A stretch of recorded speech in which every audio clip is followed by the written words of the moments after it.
warahmatullahi wabarakatuh. Selamat sore, salam sejahtera bagi kita semua.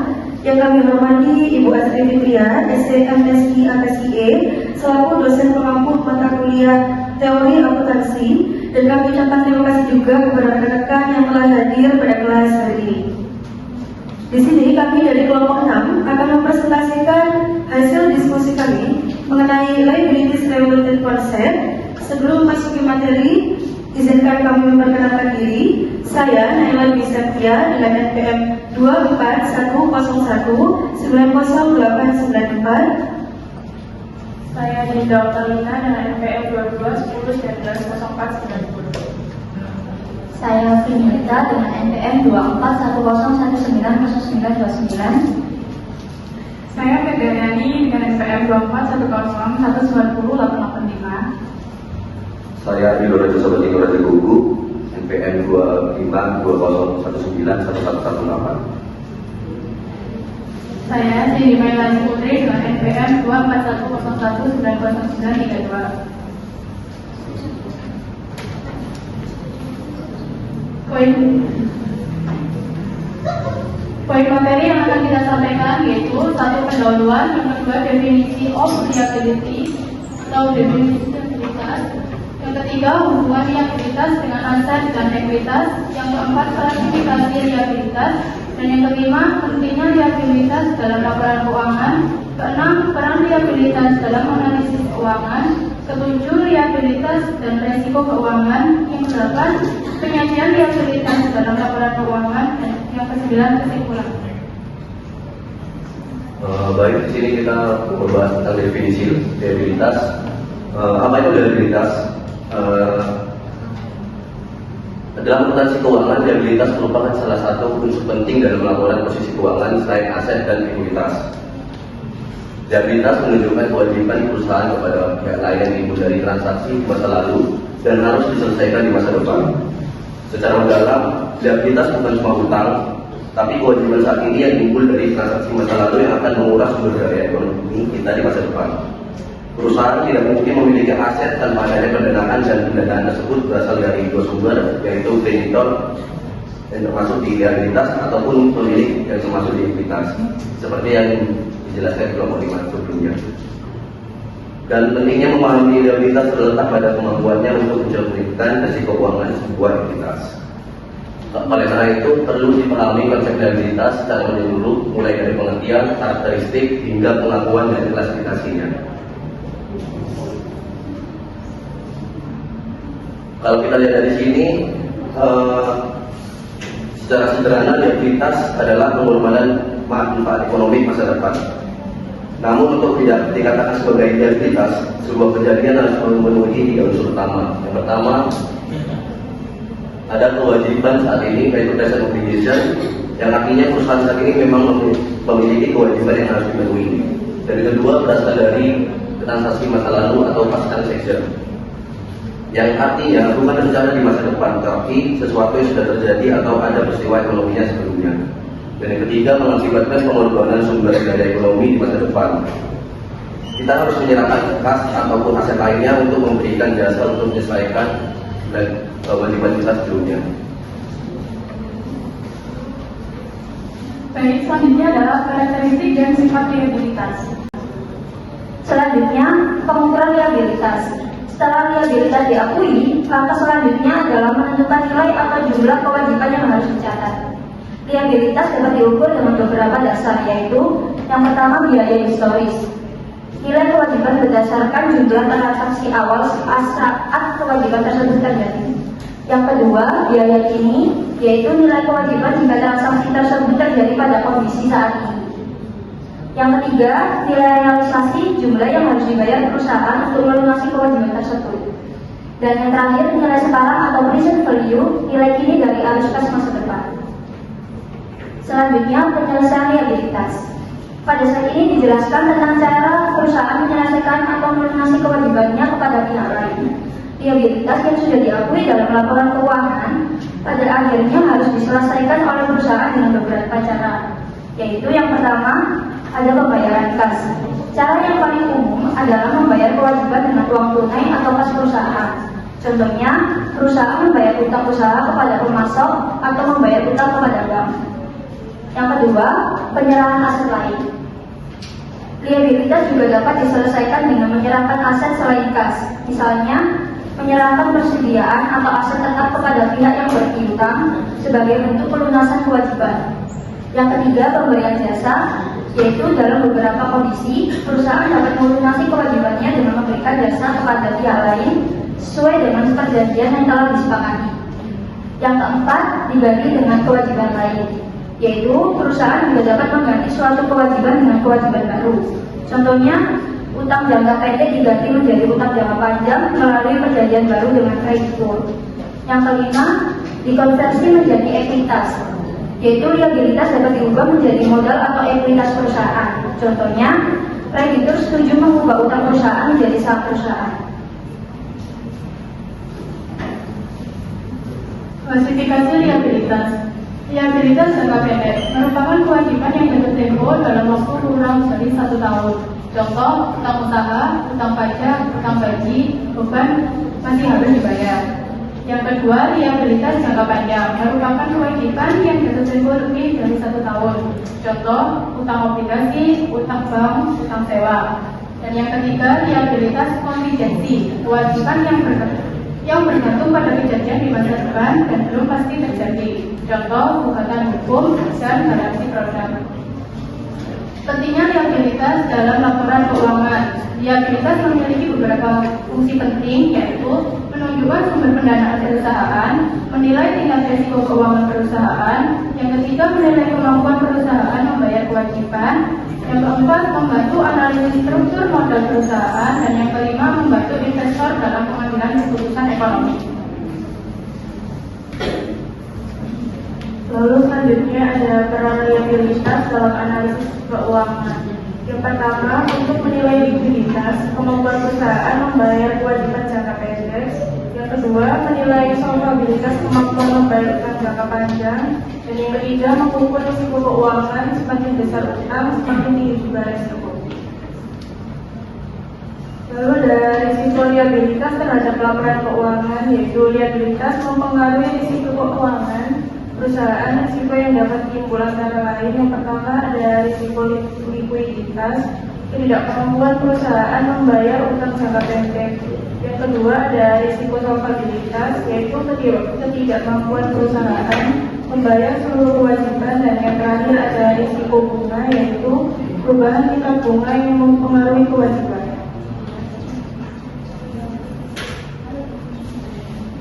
Selanjutnya, saya akan menjelaskan tentang penyajian liabilitas dalam laporan keuangan. Liabilitas disajikan dalam laporan posisi keuangan biasanya diurutkan berdasarkan jatuh temponya, dimulai dari liabilitas jangka pendek hingga ke liabilitas jangka panjang. Adapun tujuannya agar pengguna laporan keuangan dapat menilai yang pertama, yaitu likuiditas perusahaan. Maksudnya yaitu misalnya perusahaan punya utang yang harus dibayar dalam waktu dekat. Nah, dari penyajian liabilitas ini kita bisa lihat apakah aset lancar perusahaan cukup untuk menutup utang tersebut atau tidak. Kalau liabilitas jangka pendeknya terlalu besar dibanding aset lancar, berarti ada resiko kesulitan bayar dalam waktu dekat. Dan yang kedua yaitu kemampuan membayar utang. Yang kedua, kita bisa menilai kemampuan perusahaan dalam membayar utang secara keseluruhan, baik jangka pendek maupun jangka panjang. Di sini biasanya dikaitkan dengan kondisi keuangan secara umum. Apakah perusahaan punya cukup pendapatan atau aset untuk melunasi semua kewajibannya. Kalau utangnya terlalu besar, bisa jadi perusahaan akan kesulitan di masa depan. Dan yang ketiga yaitu stabilitas keuangan perusahaan. Kalau jumlah utangnya masih wajar dan terkontrol, berarti perusahaan cenderung stabil. Tapi kalau utangnya terus meningkat, apalagi tanpa diimbangi aset atau pendapatan, itu bisa jadi tanda kondisi keuangan kurang sehat dan beresiko. Jadi dari tiga tujuan ini, kita bisa lihat bahwa penyajian liabilitas itu sangat penting karena bisa jadi dasar untuk menilai kesehatan keuangan perusahaan secara keseluruhan. Oke, jadi kesimpulannya yaitu liabilitas merupakan kewajiban perusahaan mengatasi masa lalu dan harus diselesaikan di masa yang akan datang. Liabilitas berperan penting dalam menilai kondisi keuangan seperti likuiditas, solvabilitas, dan resiko perusahaan. Oleh karena itu, pengakuan, pengukuran, dan pengelolaan liabilitas yang tepat sangat diperlukan agar laporan keuangan akurat dan dapat mendukung pengambilan keputusan yang tepat. Baik teman-teman, sekarang kita udah masuk di sesi tanya jawab. Pada ini mungkin sudah sore, jadi teman-teman yang bertanya dari kelompok kita ada sedikit kecil-kecilan sekalian. Jadi silakan bertanya.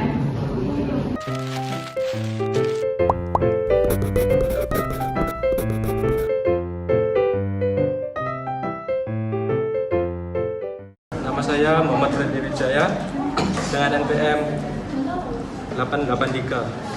Pertanyaannya, apa dampaknya jika liabilitas tidak diurutkan berdasarkan jatuh tempo seperti yang dijelaskan? Baik, di sini aku mau jawab pertanyaan dari Fendi. Pertanyaannya, apa dampaknya jika liabilitas tidak diurutkan berdasarkan jatuh tempo seperti yang dijelaskan? Jadi, jika liabilitas atau hutang tidak diurutkan berdasarkan jatuh tempo dalam laporan keuangan, dampaknya cukup signifikan baik bagi perusahaan maupun pihak yang membaca laporan tersebut. Yang pertama, menyulitkan analisis likuiditas. Pengurutan berdasarkan jatuh tempo bertujuan untuk menunjukkan mana kewajiban jangka pendek dan jangka panjang. Jika tidak diurutkan, pengguna laporan akan kesulitan menilai kemampuan perusahaan dalam memenuhi kewajiban jangka pendeknya. Yang kedua, informasi menjadi kurang jelas dan tidak sistematis. Laporan keuangan seharusnya mudah dipahami. Tanpa pengurutan, informasi menjadi tidak terstruktur sehingga membingungkan pembaca seperti investor, kreditur, maupun manajemen. Yang ketiga, resiko salah pengambilan keputusan. Investor atau kreditur bisa salah menilai kondisi keuangan perusahaan. Misalnya, mereka mengira utang jangka panjang lebih banyak daripada utang jangka pendek, padahal sebenarnya tidak. Selanjutnya yang keempat, tidak sesuai dengan standar akuntansi. Standar akuntansi seperti PSAK atau IFRS mengharuskan penyajian liabilitas secara sistematis. Biasanya dipisahkan antara jangka pendek dan jangka panjang. Jika tidak mengikuti, laporan bisa dianggap tidak wajar atau tidak sesuai standar. Yang kelima, menurunkan kredibilitas perusahaan. Laporan keuangannya tidak rapi dan tidak sesuai kaidah yang bisa menimbulkan keraguan terhadap profesionalisme dan transparansi perusahaan. Pengurutan liabilitas berdasarkan jatuh tempo sangat penting untuk memberikan gambaran yang jelas, akurat, dan dapat dipercaya mengenai kondisi keuangan perusahaan, terutama terkait kemampuan membayar utang. Bagaimana? Randy? Baik, pertanyaannya, apakah penggunaan berbagai dasar penentuan liabilitas seperti biaya historis, nilai kini, dan nilai realisasi dapat mempengaruhi objektivitas dan keandalan laporan keuangan? Terima kasih. Nama? Syakira, NPM 834. 834? Iya. Terima kasih, sama-sama. Oh iya, terima kasih. Menjawab pertanyaan dari Syakira.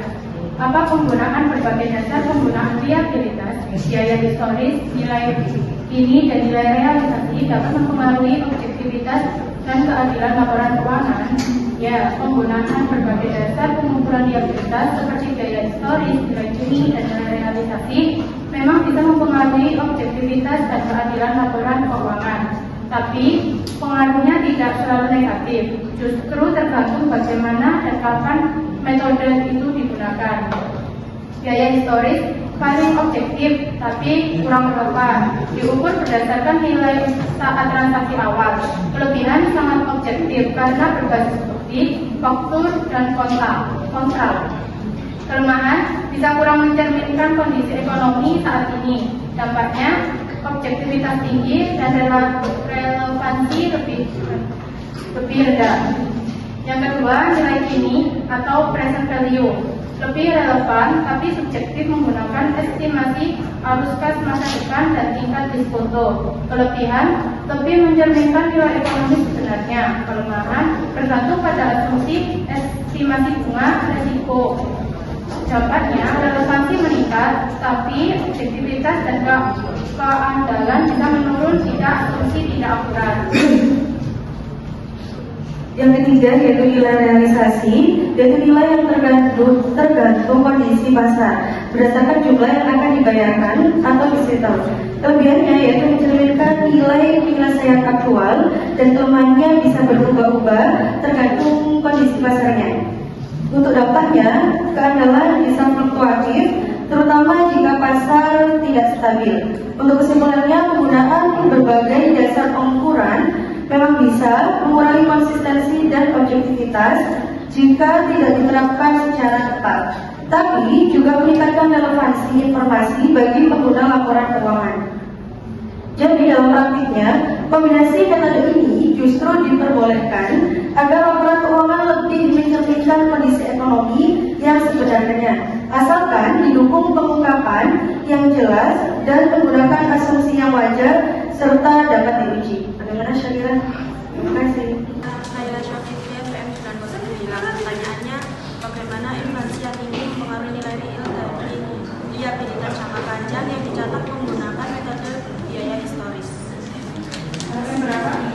Terima kasih. Selanjutnya saya akan menjawab pertanyaan dari Naila. Bagaimana inflasi yang tinggi mempengaruhi nilai real dari liabilitas jangka panjang yang dicatat menggunakan metode biaya historis? Inflasi tinggi punya efek yang cukup signifikan terhadap liabilitas jangka panjang yang dicatat dengan metode biaya historis. Secara konsep, metode biaya historis berarti uang dicatat sebesar nilai nominal awalnya dan tidak disesuaikan dengan perubahan daya beli uang. Ketika inflasi tinggi terjadi, nilai uang menurun yang artinya juga uang yang sama di masa depannya punya daya beli yang lebih rendah. Meskipun kelompok kami telah menjelaskan bahwa pengukuran liabilitas dapat diukur dengan biaya historis, tapi untuk kasus inflasi, biaya historis tidak berarti atau tidak berubah meskipun terjadi inflasi. Dalam akuntansi tetap mencatat angka berdasarkan kwitansi atau kontrak asli pada tanggal transaksi, tidak peduli seberapa tinggi kenaikan harga barang di masa setelahnya akibat inflasi. Dan akibatnya ada beberapa. Yang pertama ada nilai real liabilitas menurun walaupun secara nominal utangnya tetap sama. Secara real atau daya beli, beban utang tersebut jadi lebih ringan. Perusahaan pada dasarnya membayar kembali dengan uang yang lebih murah. Yang kedua, mengakibatkan dalam menguntungkan debitur dan merugikan kreditur. Perusahaan sebagai pihak yang berhutang diuntungkan karena nilai real pembayaran turun. Sebaliknya, pemberi pinjaman dirugikan karena penerima kembali uang dengan daya beli lebih rendah. Dan yang ketiga, berdampak pada laporan keuangan bisa jadi kurang mencerminkan realitas ekonomi karena angka liabilitas tidak disesuaikan dengan inflasi. Laporan posisi keuangan bisa overstate beban utang dalam statement nominal, tapi understate dalam dampak ekonominya. Ini membuat analisis jadi bias kalau tidak memberi barang inflasi. Kalau saya terima. Kelompok Anda jelaskan yang halaman 9 tentang konversi menjadi ekuitas. Jelaskan tantangan akuntansi yang muncul ketika suatu instrumen keuangan memiliki karakteristik ganda antara liabilitas dan ekuitas. Yang kedua, mengapa pembedaan yang tepat antara klaim pihak luar atau liabilitas dan klaim pemilik atau ekuitas sangat krusial bagi investor dalam menilai struktur modal perusahaan. Terima kasih. Nama Aditya Ardianto, NPM 2210900508. 508. Kasih. Saya mau menjawab pertanyaan dari Mas Adit. Jawaban pertanyaan pertamanya, tantangan akuntansi pada instrumen keuangan atau hybrid. Instrumen seperti obligasi konversi atau convertible bonds atau saham preference tertentu memiliki dua unsur.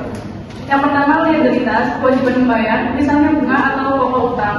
Yang kedua, ekuitas, hak kepemilikan, misalnya opsi konversi menjadi saham. Tantangannya adalah penentuan klasifikasi, apakah dicatat sebagai utang, ekuitas atau dipisah. Pengukuran nilai awal harus memisahkan nilai liabilitas dan ekuitas secara tepat, biasanya menggunakan nilai Gini untuk liabilitas. Lalu kompleksitas standar akuntansi seperti PSAK atau IFRS mengharuskan pemisahan komponen yang memerlukan estimasi, misalnya tingkat bunga pasar. Selanjutnya, potensi manipulasi. Manajemen bisa memilih klasifikasi untuk memperbaiki tampilan laporan keuangan, misalnya agar utang terlihat lebih kecil.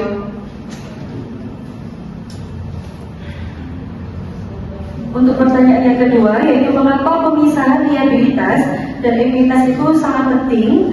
Jadi pemisahan ini krusial karena berkaitan langsung dengan bagaimana investor menilai perusahaan. Yang pertama yaitu menilai risiko keuangan. Liabilitas sendiri yaitu kewajiban tetap yang dapat meningkatkan risiko gagal bayar. Yang kedua yaitu ekuitas, yaitu tidak wajib bayar, lebih fleksibel jika salah klasifikasi. Risiko perusahaan bisa terlihat lebih rendah dari yang sebenarnya. Untuk yang kedua yaitu struktur modal perusahaan. Investor melihat komposisi debit atau utang dan equity atau modal dan rasio seperti debit to equity ratio. Jika instrumen hibrid tidak dipisahkan, maka struktur modal jadi bias dan analisis leverage menjadi tidak akurat. Dan yang ketiga yaitu penilaian kerjanya, beban bunga atau liabilitas mempengaruhi laba dan ekuitas tidak menimbulkan beban tetap. Kesalahan klasifikasi dapat berubah laba bisa terlihat lebih tinggi atau lebih rendah dari kondisi yang sebenarnya. Untuk yang keempat yaitu pengambilan keputusan investor. Investor membutuhkan informasi yaitu seberapa besar kewajiban perusahaan dan seberapa besar hak pemiliknya. Tanpa pemisahan yang jelas, investor bisa salah menilai risiko dan return. Keputusan investasi menjadi kurang rasional. Sudah? Apakah sudah menjawab? Itu saja presentasi dari kelompok kami. Kurang lebihnya kami mohon maaf. Terima kasih. Wassalamualaikum warahmatullahi wabarakatuh.